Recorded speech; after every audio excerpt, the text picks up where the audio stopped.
I'm just going to warn everybody, there's going to be a lot of cursing and swearing on this video, and it's just because I was grunting and groaning and slugging through a lot of snow. So if you don't like F words and stuff like that, I do apologize, but oh well. You got to be me, and today I'm not hiding it. I'm at the range today, and it's a snowshoe affair.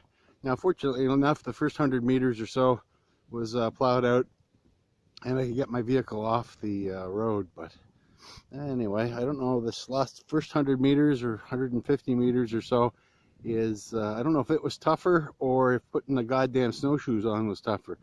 But anyway, I got a backpack on my back and then my rifle case with my AR and my SIG 226.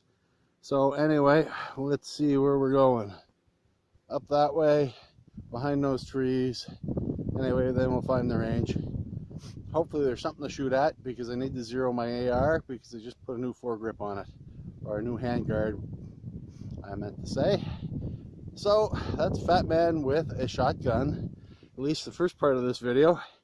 And for anybody saying, oh, you shouldn't be huffing and puffing and all that bullshit, well, I don't see any skinny people out here making a trail. So, although I do know one of them that will be coming later today. So you skinny people, stay inside and stay warm, and let us do the heavy lifting.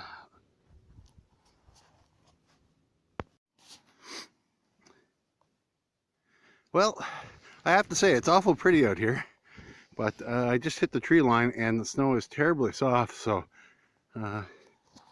anyway, this is where you really feel the weight. Anyway, so we're going to just walk up every few steps and see what we can see. Oh, I've got some prints.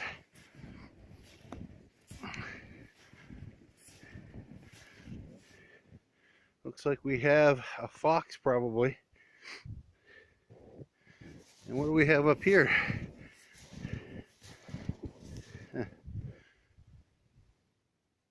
Cool. Anyway, I'm not looking forward to the soft snow, but hey, I was the one who packed the bag and decided to go to the range, so no complaining. That was a good little walk. That last stretch was pretty brutal. The snow would be up past my knees and very powdery. So there was a fair bit of clogging to get in here. But it should be easier getting out. I set a good trail. And anybody that enjoys the trail after fucking owes me. And yeah, I'm swearing a lot in this video because I'm tired and I am actually working. Alright, well there's the range shack. I go sign in, and through the trees I think we can see the pistol shelter, so I think let's go there. Well, alright, here's a mess and the shamog is off. If you're kind of wondering why I was wearing it, it was more to keep the sweat from going down my back. Now it's drying off. Not pretty, but true. Anyway, there's no contrast on the range here, so I'm going to have to go through the garbage and pick out a few Tim Horton cups and use those to zero my AR. But right now I got my coat off and I'm just drying off a little bit. It's cool, but I think that's the best way of doing it and the best way of staying dry in the long term. Here's my range get up for today. I got my SIG M400 and my SIG 226, so it's SIG day at the range. I've changed some of the furniture around on the SIG. I upgraded the foregrip from an old Midwest Industry to one of their current ones. And let's see what else. And it's a little bit longer too. Oh, and I also have a flash hider slash compensator. It's supposed to be a hybrid that does both. Anyway, I probably should have just got a compensator or a flash hider. And I got a better Magpul buttstock.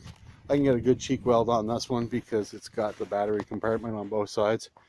And that's a El Cheapo back. Well, it's actually not that cheap of a backpack. I bought that at Walmart.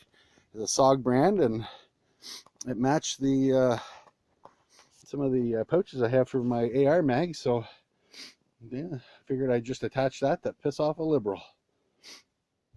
All right, here's tactical use. All right, here's non-tactical use for a Shamog in Canada, number 68.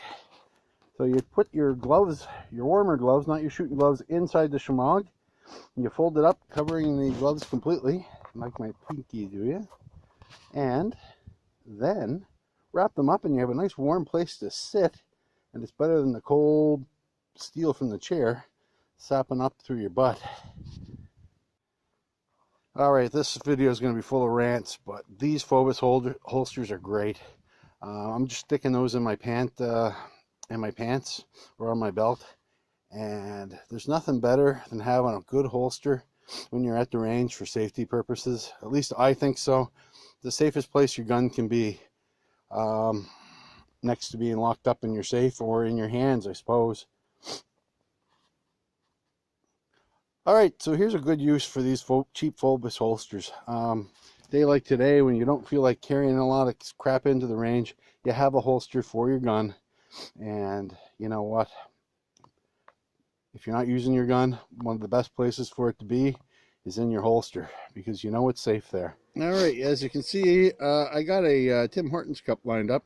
I don't know if you can see the reticle well on that, but that's the Bushnell AR Optics 3x9. It's a 1-inch tube, but you know what? This thing's been really good. I use this out to 500 yards on occasion, and today I'm using it at 30, so it's got a broad spectrum of applications. Anyway, enough of me talking. Let's go take a look at the coffee cup. That is one dead cup of coffee. Now, mind you, I was hitting that with a bipod at 30 yards, so but I do know one thing. My gun's zeroed for about 25, 30 yards, so we'll have a look at that later on, but I wanted to make sure it was shooting straight and not off left to right, so I know what I'm doing, or I know what it's doing.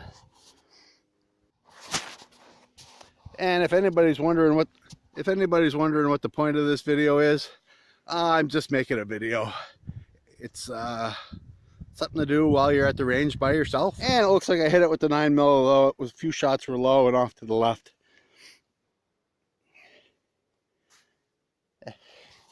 And I took a couple cracks at that one too, and I did hit it. And again, a couple shots were just a little bit low. But how many of you have shot AR and a SIG 226 or any pistol at all wearing snowshoes? I have. And if I'm found frozen and dead, at least I have my AR-15 and SIG 226 to go off to Valhalla. Although going to Valhalla with a 22 and a 9mm, I'll be sitting at the kids' table. This hike kind of reminded me of one of my favorite movies when I was a kid. It was Who'll Stop the Rain with Nick Nolte and Tuesday Weld. Now, you should look it up. First time I ever saw an AR-15 or an M16, I guess in that case, in a movie. So look it up. Good movie, underrated. You should be able to find a copy and download it. Anyway, this workout is done. Just a short jog off to the truck, and it's a whole lot easier coming back because the trail's already been broken. So, and if you found this video slightly entertaining, I'm sure I'll have another one posted before too long.